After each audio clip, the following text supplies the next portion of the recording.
Right, thank you very much. Well, sadly, it draws me now to bring today's events to a close, and I hope you've all found this day a good experience and enlightening as well. And I think that when you go away from this event, what you should feel is two things, really.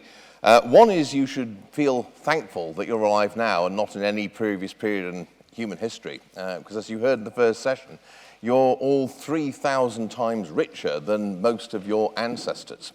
And you may think, reading quite a lot of the media today, that this is a terrible time to be alive because the world is facing terrible problems. But actually, this is by any objective measure the best time to be alive so far. The only thing you should regret is that you weren't born in the future. I know there are some people who would say, well, maybe that's because we peaked. Now, I am actually a football fan, and it always makes my heart sink when I was told that the club I supported had bought a player at his peak, because by definition that meant it was downhill from there on. You do not want to buy people at their peak. So maybe we're at our peak. According to many people these days, it would have you believe that actually we have problems that may be insoluble and that things can only get worse, to adapt Tony Blair's campaign song. But actually, you shouldn't. You should not only feel grateful, you should feel optimistic. And you should feel optimistic because of a theme, I think, that you should have taken from all of the sessions today, particularly the first and the last, but all the ones in between as well. And that's, you should feel optimistic because of the truly astounding ability and capacity of human beings to invent things and to resolve and solve problems and find new and ingenious ways of solving problems. It's true that when innovations are made, as well as benefits, they may bring bad effects. But actually, what you find over the whole course of human history is that human beings have an astonishing capacity to work out solutions to those problems and to resolve them. And these solutions are always worked out by ordinary people, basically, because this is the point that was made right at the start of the day, and I think it was made again in the talk you've just heard. What is the sort of key to all this? It's the inventiveness and creativity of ordinary people allowed to do their own thing and to freely associate with each other, instead of having to fit into a body of rigid rules and be told what they have to do. Now, you heard there in the talk you just heard about a truly heroic inventor with a rather sad end to his life. But what you should not think, despite the fact that there are these great, heroic, innovative figures in history like Edison, Malcolm McLean, others, people like that, is that really we depend for innovation upon Promethean heroes, because that's not actually how it is. What history tells us, as well as the Promethean inventors, the greater part of innovation is actually made by the free exchange of ideas, human meeting, products, everything, between ordinary people. That is what generates innovation. That is what it is that transforms the world, and that's what it is that enables human beings left to their own devices to sort out problems and find ways of resolving them. And the key thing is that if you think about the way I think some rather bad economics is taught, what all this free exchange and market exchange does is to allow us to allocate a fixed amount of resources optimally, or to its most efficient use. That is wrong. What happens when you allow human beings to interact freely with each other is that they create things that are new. Things that did not exist before, things that nobody had thought of before, things that people could not even imagine before.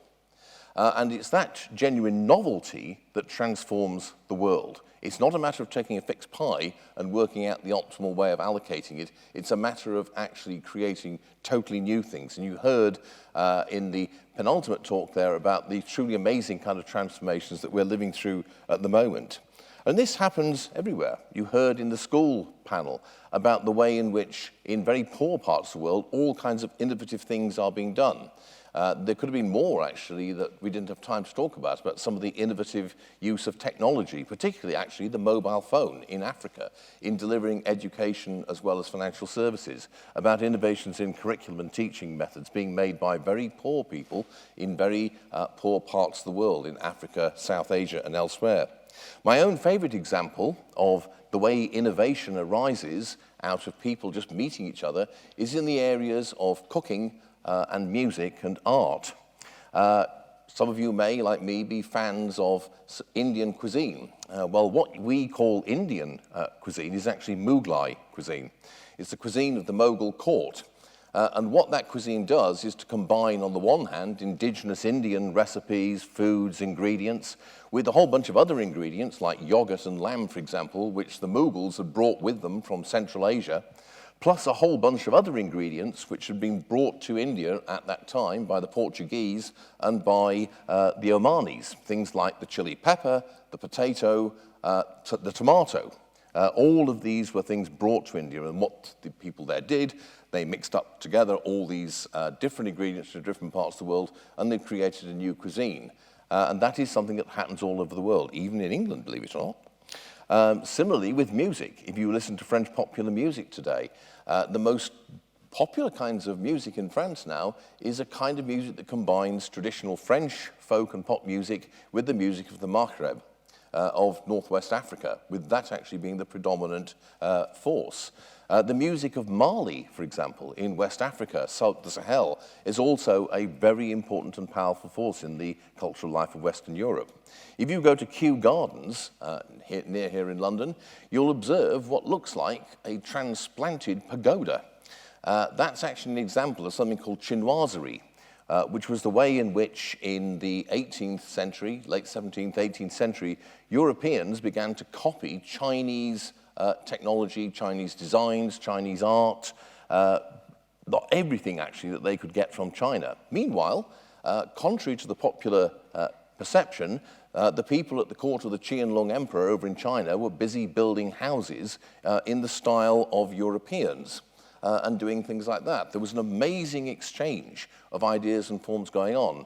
But it wasn't just a matter of copying. It was a matter of taking ideas from other people, combining them with other ones, and producing something truly novel. And that is the way in which free exchange, liberty, people being left to do their own devices, that is what leads to genuine creativity and the discovery of what is new. And that is what has transformed the world and enables us to overcome the difficulties. There are barriers, as you've heard, barriers put in place by the malevolent combination, really, of people who want to tell other people what to do, politicians as they're usually called, and people who have got themselves a privileged position and want to keep that privileged position and protect themselves against new ideas thrown up by other people. This is not a new story. This has been going on throughout the whole of human history. But one of the other things that should lead you to be optimistic is that human beings over the centuries have shown an amazing capacity to actually find their way around this kind of challenge. You saw and heard the story about how it was overcome in the United States. It took several decades, but it did happen. It's partly a matter of people like Ronald Coase having the right ideas, the ideas that actually do eventually win through the process of free discussion, free argument and debate. But it's also about ordinary people doing things that subvert the kind of rules that are meant to lock the world in stasis. I should say, by the way, that the world's greatest experts on this are Chinese people. Chinese people have got 2,500 years of practice at dealing with intrusive government bureaucracy. And so they are the most adept people on the planet, both now and in the past, at finding ways around this. And there are countless stories of how they've managed to do this. And so finally, I'll conclude by saying that really, you may feel downhearted about some of the things that are going on in the world. You should not. As I say, you should actually feel very optimistic and upbeat. But I would finally conclude by leaving you with this kind of moral little vignette using 4 dates. And the sort of message of these dates is that it doesn't matter how dark things appear to be, you should never give up. The first date is 15th of May, 1983. Terrible day if, like me, you're a Manchester City fan. Last day of the 1982-83 season. City only had to draw with Luton Town to avoid being relegated, but no, they lost 1-0 to Luton. Luton stayed up and City went down instead. And I was there at the time, and I had the terrible experience of seeing David Pleat run across the turf of Main Road wearing hush puppies. But then, the 13th of May 2012. I was also present at that occasion, and that was, of course, the day on which Sergio Aguero scored the goal, which, in the words of the commentator, snatched the title away from Manchester United in the very last kick of the season. In between, things had gone from bad to worse, and I think if you told me any time in the intervening 20-odd years that City would actually win the league title, I would have wanted to know what you were smoking, basically. But then another date, a more serious topic, the 26th of June, 1963. That was the day when John F. Kennedy delivered what I think was his greatest speech at the Berlin Wall, which had been built over the previous 2 years. You should all watch that on YouTube, by the way. It is one of the great speeches, not only because of what he says, but because it's a masterpiece of classical rhetoric. And he basically posed in that speech the way in which the Berlin Wall and all that it represented was a challenge to the principles of human freedom, human dignity, and the ability and right of people to freely mingle with each other and move and live where they wanted. And there's some fascinating lines in then. And then, of course, the other date is the 12th of June, 1987, where Ronald Reagan famously appealed to Gorbachev to tear down the wall. And, of course, soon after that, it fell. And again, I would never have believed you if you had told me that that was going to happen. And I can remember living and constantly hearing on the radio, pretty much once a week, you would hear a small news story about how people had been shot and killed because they had tried to get across the frontier between East and West Germany or across the Berlin Wall. So you should never give in. You should never believe that things cannot get better, because the evidence of history is that they can and they do. So thank you.